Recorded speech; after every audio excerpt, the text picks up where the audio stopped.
നബിയുനാ റസൂലുള്ളാഹി സ്വല്ലല്ലാഹു അലൈഹി വസല്ലം ഉമ്മഹാനി എന്ന് പറയുന്ന എളാമയുടെ വീട്ടിൽ വിശ്രമിക്കുന്നതായ വേളയിൽ ജിബ്രീൽ അലൈഹിസ്സലാം വന്നുകൊണ്ട് പ്രവാചകരെ വിളിച്ചുണർത്തുകയാണ്. ആദരവായ പ്രവാചകനെ പറയുന്നു, എന്റെ ഹൃദയം പുറത്തെടുക്കുകയാണ്. ആ ഹൃദയത്തെ മലക്കുകളിതാ സംസം വെള്ളം കൊണ്ട് കഴുകിയത്രേ. എന്നിട്ട് അതിനുള്ളിലേക്ക് പവിത്രമാക്കപ്പെട്ട ഈമാനിനെയും ഹിക്മത്തിനെയും കൊണ്ട് നിറയ്ക്കുകയാണ്. വീണ്ടും പഴയതുപോലെ ശസ്ത്രക്രിയ പൂർത്തീകരിച്ച് എന്റെ ഹൃദയത്തെ വീണ്ടും പഴയതുപോലെ വെക്കുകയാണ്. എന്നിട്ട് എന്നോടായി പറഞ്ഞു, ഖും യാ റസൂലല്ലാഹ് വതുഫ് ബിൽ ബൈതി സബആ.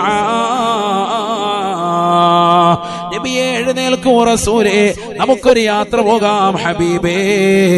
അല്ലാഹുവിന്റെ റസൂലിനെയും വിളിച്ചുകൊണ്ട് വിശുദ്ധമാക്കപ്പെട്ടതായ പരിശുദ്ധ കഅബയുടെ പരിസരത്തേക്ക് കൊണ്ടുപോയാണ്.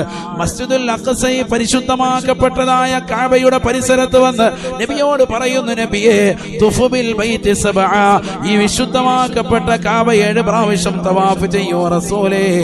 ബറക്കത്തുടയവനായ അല്ലാഹുവിന്റെ നിർദ്ദേശമാണ്.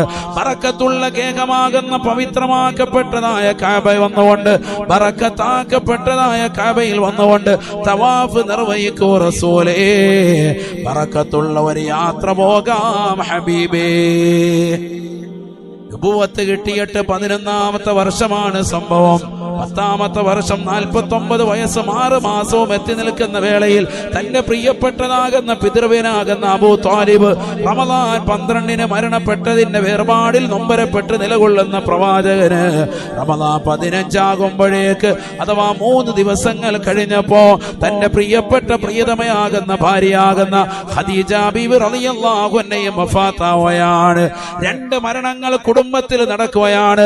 ആദരവായ പ്രവാചകർ വല്ലാതെ വിഷമിക്കുകയാണ്, ദുഃഖിച്ച് നിലകൊള്ളുകയാണ്.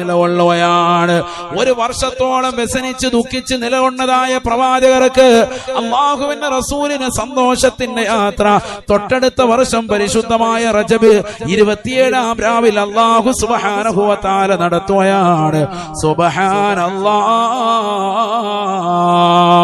അല്ലാഹുവിന്റെ തിരുഹദറത്തിലേക്ക് കൊണ്ടുപോയാണ്. കാരണം ലോകത്തെ ഏറ്റവും അത്യുത്കൃഷ്ട വ്യക്തിയല്ലേ ഹബീബ് മുഹമ്മദ് മുസ്തഫ. ആ പ്രവാചകർക്ക് ഇനി കാണാനുള്ളത് അല്ലാഹുവിനെ മാത്രമാണ്. ബാക്കിയുള്ള സർവ്വതും ആ പ്രവാചകന്റെ താഴത്തെ തട്ടിൽ നിലകൊള്ളുന്ന വസ്തുക്കളാണ്. മുകളിൽ നിലകൊള്ളുന്ന പടച്ചറബിനെ നേർക്ക് നേരെ ഒന്ന് കാണാൻ, തന്റെ മുകളിൽ നിലകൊള്ളുന്ന അല്ലാഹുവിനെ നേർക്ക് നേരെ കാണാനുള്ള അവസരം